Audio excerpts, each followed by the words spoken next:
अस्सलाम वालेकुम students, welcome to world of education. और आज की इस वीडियो के अंदर हमने ENG 101 का GDB नंबर 1 देखना है।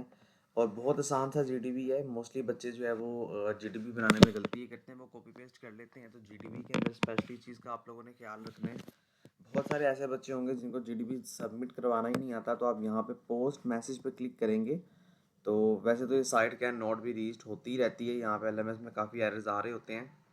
बहरहाल आप यहाँ पे पोस्ट मैसेज पे क्लिक करेंगे तो आपके पास लिखने की आगे स्क्रीन आ जाएगी, जहाँ पे आप इजीली जो है ना अपनी इसको राइट कर सकते हैं। अब मेरे पास ये खुल नहीं रही क्योंकि साइट इसकी भी दोबारा से अनरीचेबल आ रही है। स्टार्ट करते हैं हम इसका। मैंने दो सोल्यूशंस अलग अलग दो आंसर्स लिखे हैं ताकि आप दोनों आंसर्स को मिला के अपना आंसर बना सको और आपका कोई भी जो है वो किसी किस्म का कॉपीराइट का इशू ना आए या किसी किस्म का प्लेजरिज्म ना आए।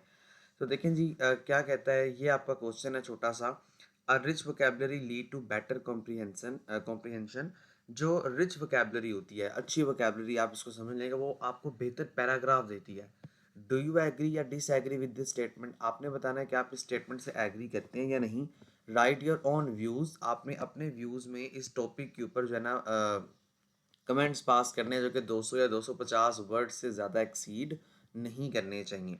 ठीक है, तो यहाँ पे देखिए मैंने आपके लिए दो आंसर्स अलग अलग लिख लिए हैं ताकि आप लोग जो है वो किसी मतलब आप लोग इजीली अपना सोल्यूशन खुद से बना सकें।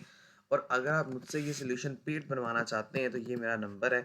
आप यहाँ से LMS हैंडलिंग वगैरह या जो भी आप पेड काम करवाना चाहते हैं वो आप करवा सकते हैं। ठीक है, स्टार्ट करते हैं। आंसर नंबर 1 देखें जनाब।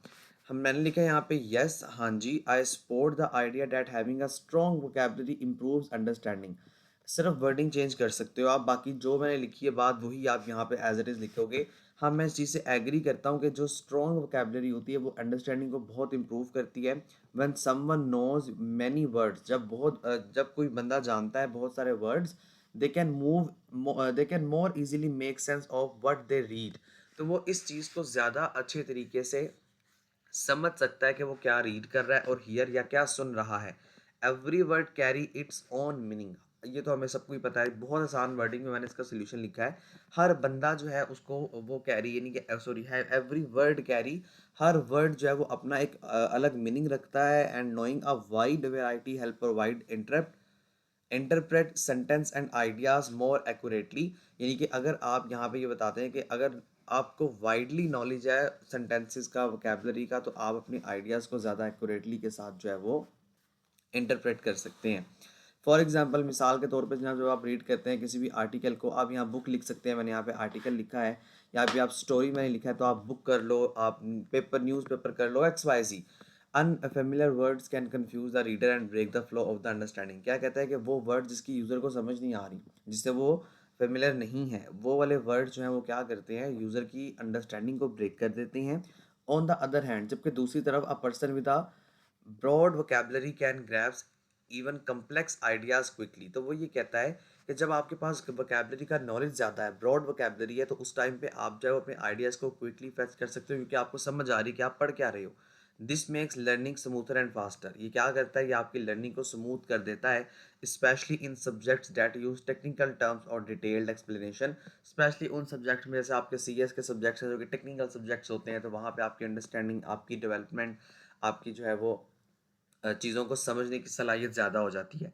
फिर जनाब एडिशनली के ज़रिए आप ये मज़ीद फ़र्दर लिख सकते हैं या फ़र्दर मोर लिख सकते हैं। स्ट्रॉन्ग वोकेबलरी जो है ना, ये एक्सप्रेस करता है आपकी थॉट्स को ज़्यादा क्लैरिटी के साथ। थॉट्स मतलब जो आप बोलना चाहते हैं लोगों के साथ, आप लोगों को, आप कुछ कह रहे हैं लोगों से, तो आप अपनी क्लैरिटी के साथ वर्ड्स का इस्तेमाल कर सकते हैं, जो कि आपकी कन्फ्यूजन को राइटिंग में और स्पीकिंग में दोनों में जो है, देखें वही बात जो मैंने आपको समझाई है, जो मैं आपको समझा रहा हूँ उसको अपनी वर्डिंग में लिखेंगे तो आपका आंसर निकल आएगा। सिंपल सा कॉन्सेप्ट है कि आप जो बोल रहे हैं लोगों के साथ, वो चीज़ आप अच्छे तरीके से मज़ीद कम्युनिकेट कर सकते हैं अगर आपके पास वोकेबलरी आपकी स्ट्रॉन्ग है, वोकेबलरी का ज़ख़ीरा है, वोकेबलरी अगर आपकी अच्छी है तो। ठीक है, और टू सम अप से मुराद यहाँ पे ये है कि आप ये कह सकते हैं फाइनली वी कैन से, आप ये वर्डिंग ऐड कर सकते हो कि वोकेबलरी इज़ अ की। वोकेबलरी एक की टूल है जिसमें आप क्लियर करते हैं, यानी कि थिंकिंग और बेटर लर्निंग। आप अपनी सोच को क्लियर कर सकते हो किसी भी चीज़ को पढ़ के, क्योंकि आपको समझ आ रही है कि आप पढ़ क्या रहे हो। और बेटर लर्निंग, ज़ाहिर बात है, अगर आप उससे कोई चीज़ लर्न कर रहे हो, सीख रहे हो, और अगर आपको समझ में आएगा तो आप बेटर लर्निंग कर सकते हैं। The more words a person known the better they can understand and express ideas.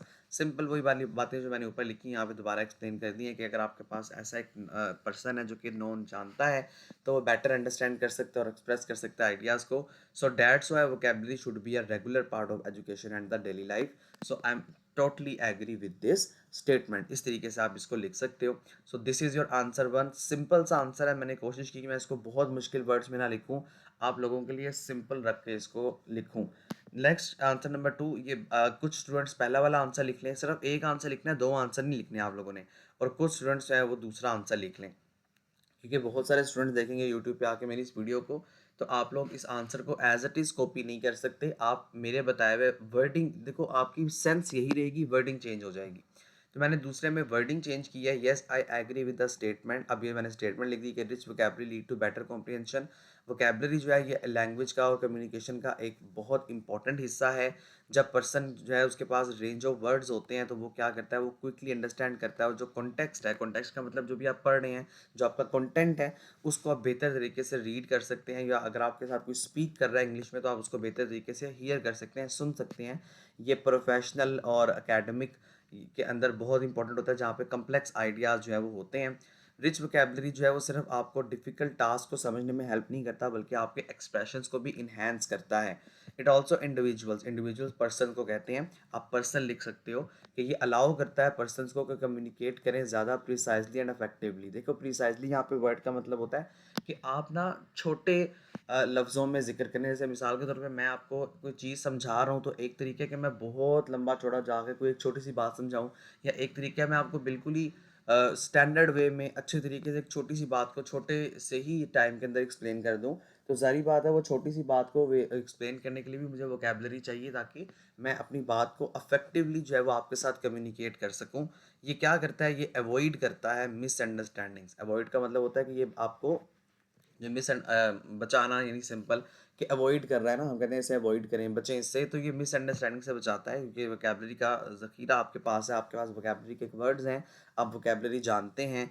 For instance example को कहते हैं, मिसाल के तौर पे जी अगर किसी के पास स्ट्रॉन्ग वोकैबुलरी है तो वो क्या करेगा, ईजिली डिफ्रेंशिएट कर लेगा assertive and aggressive में, which means या which change the entire message of a sentence। अच्छा, ये दो इंग्लिश की टर्म्स हैं जो कि हमने अपने हैंडआउट्स में भी पढ़ी हुई हैं। इसका मतलब क्या होता है, assertive मतलब कॉन्फिडेंटली, और एग्रेसिव मतलब कि आप एनर्जेटिक होकर कम्युनिकेट कर रहे हैं, यानी कि आप जो है ना, अगर आपके पास आपको आती है इंग्लिश फॉर एग्जांपल, या आपको वोकैबुलरी आती है किसी भी लैंग्वेज की, तो आप बड़े कॉन्फिडेंटली कम्युनिकेट करते हैं, बड़ा एनर्जेटिक होकर कम्युनिकेट करते हैं, ठीक है, जो कि आपके सारे मैसेज को चेंज कर देगा। क्यों? क्योंकि ज़ाहिर बात है कि आपने उसे कॉन्फिडेंटली आगे लोगों के सामने जो है एक्सप्लेन किया है। मोर एवर जनाब, वोकैबुलरी बहुत इंपॉर्टेंट पार्ट है, play a crucial role in the critical thinking XYZ। ये सो वही चीज़ें आ गई जो मैंने आपको बताई हैं। और इसके अलावा आप इन कंक्लूजन को, कुछ बच्चे लिख लो, कुछ बच्चे ना लिखो। आप यहाँ पे लिख सकते हो कि finally a strong vocabulary direct impact reading comprehensions, learning skills and overall communication. Therefore आप यहाँ पे दैट्स वाई भी लिख सकते हो। Regular reading and writing and engaging in conversations, यानी बातों के अंदर, कम्युनिकेशंस के अंदर, conversation is the synonym of communication, are essential habit to build a richer vocabulary and in term improve comprehension. That's why. ये दूसरा क्वेश्चन, ये दूसरा आंसर है जो मैंने आप लोगों को लिख के दिखाया। सिंपल आप लोग इसको अपनी वर्डिंग में लिख सकते हैं, मैंने आपको समझा भी दिया है। आपका पैटर्न यही रहेगा, लेकिन आपने सिर्फ इसको थोड़ी सी वर्डिंग चेंज करनी, बाकी आप इसको एज इट इज़ जो है वो कॉपी पेस्ट कर सकते हैं। कुछ वर्डिंग चेंज करने जो मैंने आपको बताया है, दैट्स इट। इसके अलावा आपने कुछ भी चेंज नहीं करना। और कुछ बच्चे यहाँ पे क्वेश्चन नंबर 1 लिख लें। अगर आप मुझसे ही काम करवाना चाहते हैं तो ये हमारा कॉन्टैक्ट नंबर है, मुझसे कॉन्टैक्ट कर सकते हैं। Thank you so much. Must subscribe world of education. अल्लाह हाफिज़।